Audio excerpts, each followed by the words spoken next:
폭염은 지났지만은 아직도 여름인지 가을인지 잘 모를 그런 날씨가 계속해서 이어지고 있습니다. 그런데 벌써 민족 대명절 추석이 보름 앞으로 다가왔습니다. 온 가족이 모여서 모처럼 즐거운 시간을 보내는 날이 바로 추석인데요. 그런데 올해는 추석을 앞두고 울상인 사람들이 좀 많습니다.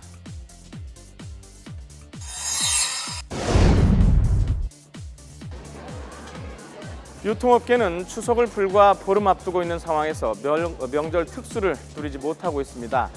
유통업계에 따르면 주요 백화점들의 추석 선물 사전 예약 판매가 평년보다 저조한 수준을 기록하고 있는 건데요. 롯데백화점은 이번 추석 선물 사전 예약 판매가 지난해 절반에도 못 미치는 수준을 기록했습니다. 신세계백화점과 갤러리아 백화점 또한 사전 예약 판매 성장률이 전년에 비해서 하락했습니다. 지금쯤이면 대목을 이루어야 할 유통시장이 이렇게 얼어붙은 이유는 뭘까요? 먼저 이번 추석은 예년에 비해서 이른 추석입니다. 때문에 여름 휴가철과 추석 연휴 사이의 기간이 짧아서 자연스럽게 소비 지출이 늘지 않게 된 겁니다. 또 9월 28일에 시행이 되는 김영란법의 영향으로 추석의 소비 심리가 더 악화됐다는 분석도 나오고 있고요. 그리고 이번 여름 동안 우리를 유독 힘들게 했던 주범이었죠. 폭염. 폭염 또한 유통업계 한파의 한 원인으로 꼽히고 있습니다. 폭염이 이어지면서 신선식품의 가격이 올랐기 때문입니다. 폭염 때문에 추석을 앞두고 울상인 곳은 유통업계뿐만이 아닙니다.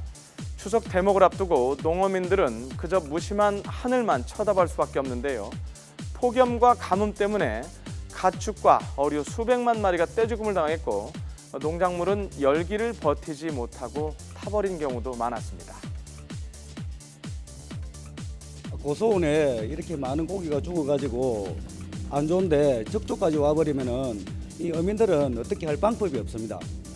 속을 뒤집어 보면 꽃도 피지 않고 꼬투리가 그대로 떨어지고 있습니다.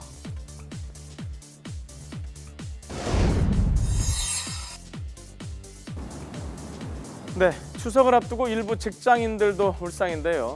한 취업 포털이 기업 1,706개사를 대상으로 조사를 한 결과 57%만이 추석을 앞두고 상여금을 지급할 계획이 있는 것으로 나타났습니다. 기업 10개 가운데 4개 이상이 상여금을 지급하지 못하는 건데요. 그리고 또 상여금 액수는 1인당 평균 71만 원으로 집계가 되는데요.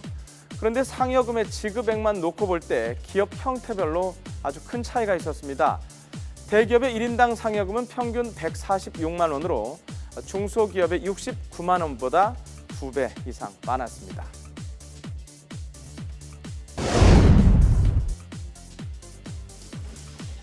보통 명절 증후군이라고 하면 주부들만 겪는 일이라고 알려져 있는데요.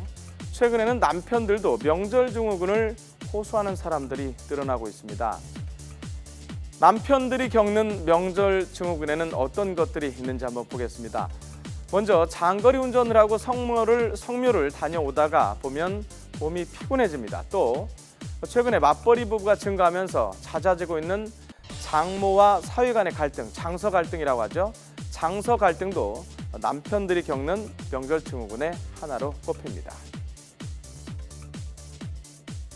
저는 좀 더 주목해야 될 것이, 그러니까 여성은 조금 더 표현을 잘 할 수가 있거든요. 자기가 힘들면 힘들다고 표현을 좀 더 하는 문화이기는 한데, 남자들은 이제 그러한 것들을 표현하는 것 자체가 익숙하지 못하고, 또는 그런 것들을 표현하는 것이 자신이 좀 더 약하다, 이런 좀 무의식적인 인식이 있기 때문에 본인이 알아차리지 못하는 경우도 있고요. 힘들지만 표현을 하지 못해서 더 문제가 커지는 경우들이 있습니다. 그래서 이런 부분들은 조금 더 남성에게서 좀 더 주의를 기울여야 되지 않을까 생각합니다.